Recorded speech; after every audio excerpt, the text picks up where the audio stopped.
It's a challenging time right now, and there's a lot of fear and anxiety, and there's also a lot of people coming together. We can foster and cultivate our strength and resilience, being connected with each other and how that is strengthening. When we get lost in our social media and in our news and the fear, it just feels like we're the only person in the world and we feel kind of overwhelmed. So to come back into awareness that we're not alone is really helpful. Resisting people that are in power that are harming us is not new. This is something that we've been doing for a long time. We do it together, we do it in community. We're strong enough together to cope with what it is that's going on and to resist, to bring forward the kind of world that we want to live in. Remember that that's also true in addition to everything else that's going on. One of the most important things we can do is to be grounded in our own body and to work with our own fear and despair and grief and all of those things that are happening right now, to work with them through a lens of nervous system regulation. How could I be present with what is and at the same time be stronger, more resilient? Where are my sources of strength? Notice what you're seeing as you're looking around. And notice if you're seeing any signs of imminent danger in your immediate environment. The way our brain works and our nervous system is that we gather all of these images of things that are scary and harmful. And our brain doesn't know that the images that we're seeing aren't happening right now in person in our environment. What we're doing when we look around and see what is in my environment without words, just with sight, we're letting our brain realize there are things that I'm worried about and things that I'm grieving, and there's all kinds of things going on that I want to be engaged with. And right now I'm doing a practice. And as I look around my environment, I don't see anything that's going to be immediately harmful. So the thoughts about what's harming and what's scary could perhaps move a bit to the background right now so that we can get some rest. Take a few breaths. We could afford to move our body around a little bit without freezing. So much of what we're doing with this is animal body, mammal body. When we feel like we're under threat, we freeze. If we can, we might go into a fight response. We get really angry and revved up, or all the energy in our body goes from our digestion into our legs so that we can run or kick back.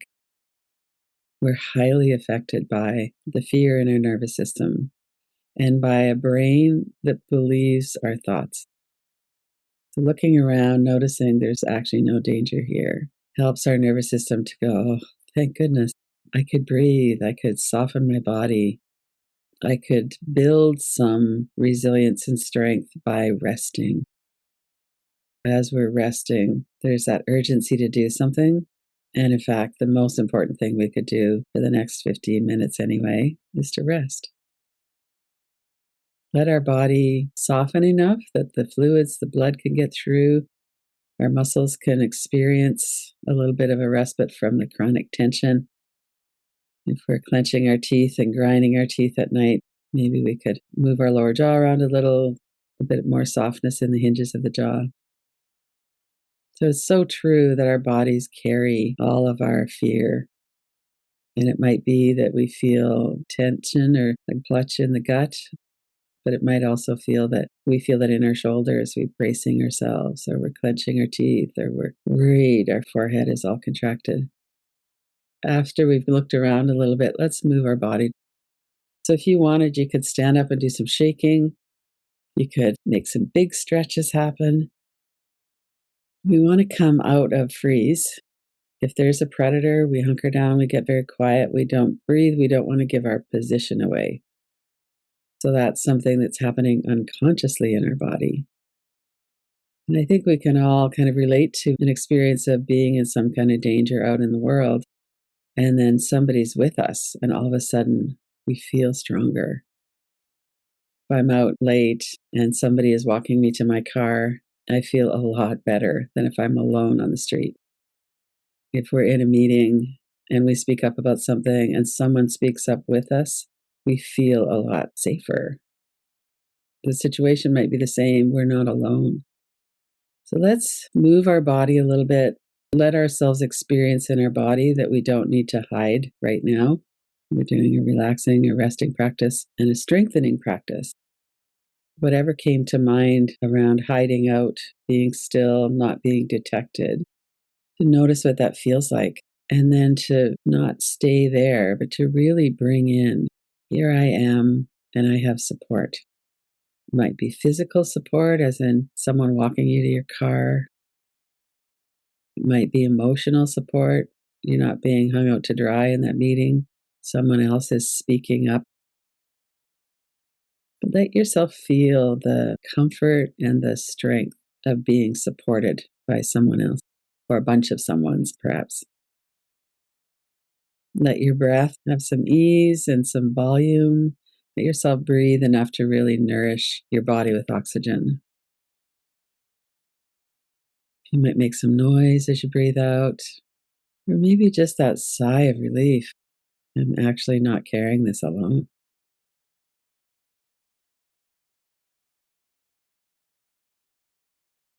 You notice the back of your body when we have support and we feel stronger together. We might have a little bit more softening through the back of the neck, the shoulders, the upper back. Notice your mid back area and behind the heart.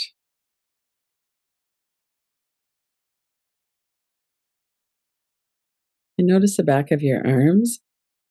Is it okay to let your arms be at rest, or do you need to be actively protecting yourself right now?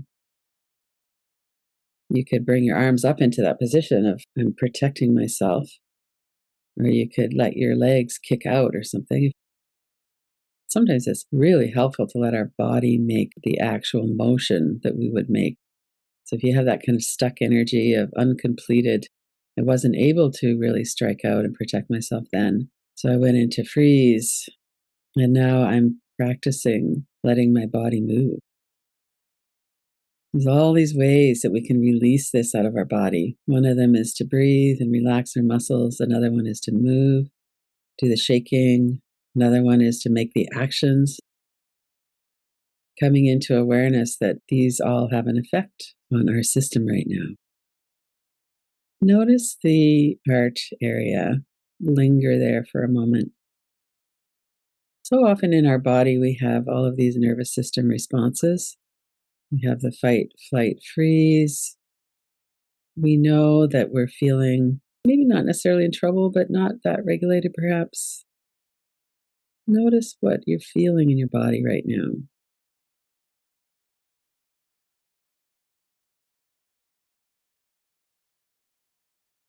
Take some deeper breaths. Bring forward a time in your memory, your body memory, of when you really did feel strong and someone had your back, or maybe a group of someone's. So if you're an activist, maybe that's a memory of being in a march, physically protesting something or marching for something. The visual memories, what is the felt sense of that? There's an adrenaline and a fear often. There's a passion. I'm not going to stay silent anymore. I'm going to gather together with these people. And sometimes there's a few hundred or a few thousand or millions. What is it like to be watching that, perhaps, if you haven't participated directly? What does it feel like when you know I'm not the only one who feels strongly about this, who's passionate about this? I am not going to let that developer fill in that wetland. I'm going to speak up. I'm going to get together with people in my community. Let yourself feel whatever it is that's here for you right now.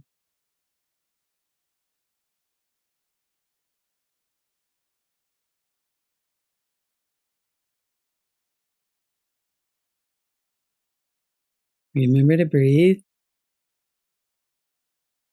Let your body be soft. Right now, we're not actually marching on the streets or writing emails or signing petitions. Right now, we're thinking about that. We're bringing it to mind. What exactly does that feel like in my body when I'm engaged in some kind of social action with others?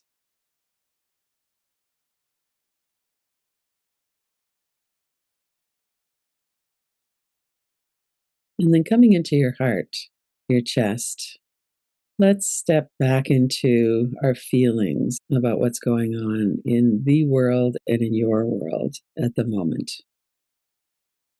How do you feel about that? So we feel sensation and energy in our body.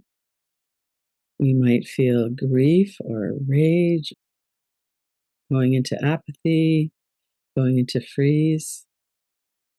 But as much as you can access the feelings that you're having right now, bring your attention into your heart area, coming from the passion that we have around the world we care about and we want to live in, to the feelings, the emotions that are also here.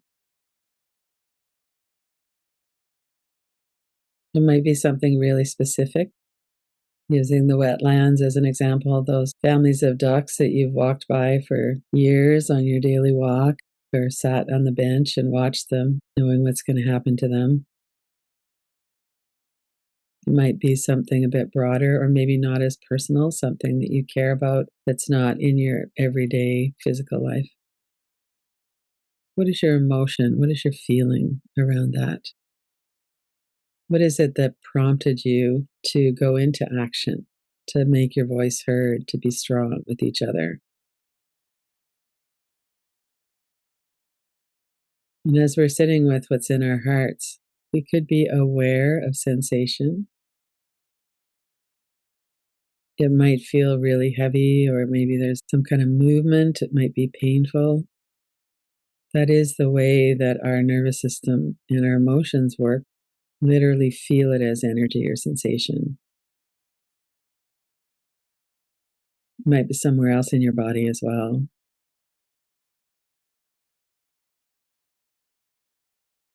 As much as possible, see if you could stay with this for a couple of minutes.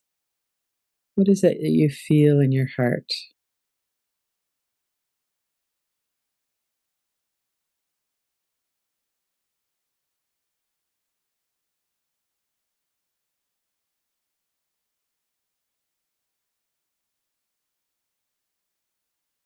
Let the thoughts come in. And also notice, are you going into fight, flight, freeze? Are you starting to feel kind of numb? Or you're moving away from what's going on emotionally? That's also very common. It's one of the ways we protect ourselves when things feel overwhelming. So you might also instead notice your whole body, notice your arms and legs, open your eyes, look around again, and see if you could bring some kindness, some compassion into your heart right now for yourself and what you're feeling. We might be feeling a lot about someone else, some other groups of people, some animals, the earth. We might be feeling a lot about what's going on, the effects on other beings, other people on the earth. We could work with compassion around that as well. That arises. We naturally feel kindness and compassion when we know that someone is feeling fear or they're being hurt. We can let ourselves feel that. What does that feel like in your body when you soften? And we could also bring that around to feeling that for ourselves. We are also affected. We're also scared. We're also angry. We also have all of these feelings. Could we hold our own heart with some kindness, some compassion for ourselves? You might put your hands on your heart or hold your own hands. Let yourself physically feel that. It's not fair to ourselves to judge ourselves for not doing this perfectly somehow. It's okay to have the responses that we have. Let our body have a break from the intensity of what's going on and come into rest. Let yourself rest for a moment in your mind, in your body. Maybe a few deep inhales, long, slow exhales. Let yourself sigh.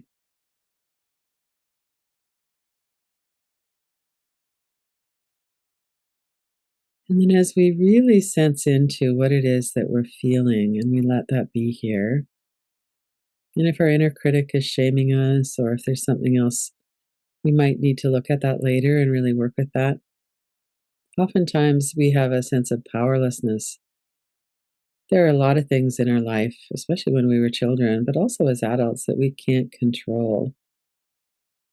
One person can't change the world, although many significant people, like, for instance, the Dalai Lama, Michelle Obama, there's a lot of people who are making big changes in the world.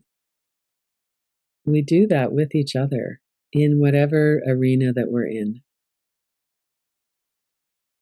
My arena is this: I help people with nervous system regulation, help people to have a rest, and to sense into the real energy of working together. Take a few minutes now as we're coming towards the end of the practice to bring to mind all of the ways that we are supported. So some of these we do ourselves. We come in and we do a practice and we breathe and release frustration and fear. But who are the people in your life who support you that you could reach out to in the next days and weeks and months? It feels powerful to know that we're not stuck in this. There are things we can do, and there are things we can do together. So, who might some of those people be to take action with? And what is your arena that's available to you fairly quickly? And for some people, you've been building that for decades, building community, building friendships, building awareness. For others, it might be, I'm finally going to really look into this. Who in my community could I work with? And that might be your local community, it might be online. There are so many ways that we could help. I was thinking earlier about the Underground Railroad. There was a clear injustice and wrong, and many people risked their lives to make a difference there, to help people escape. There are always people who are in the trenches with each other, who are supporting each other and being real and helping where we can. And for some people, that's very dramatic. And for others of us, it's more, well, this is what I do. I bring myself into my own nervous system regulation. I work with my own fear. I work with my mind so that I'm not always down that rabbit hole of compulsive worst case scenarios. And I look up and I look around and I go for a walk and I eat a good meal and I get some good sleep. And I look around and connect with other people who are also on this path. There are so many people that are working for justice that we could work with. Notice what that feels like in your body. Let your body move a little bit, maybe breathe a bit deeper again. And set your intention. How might you move out with more strength, more resilience? How might you be a force for good in the world, a blessing in the world, in whatever way that works best for you? Each other's courage gives us permission. And what are we working for? It's really important, I think, to have that vision of the world we're working towards. We might be addressing wrongs and working against some things, but what are we working for? Why are we doing this? And to keep that in our heart, that inspiration, that courage.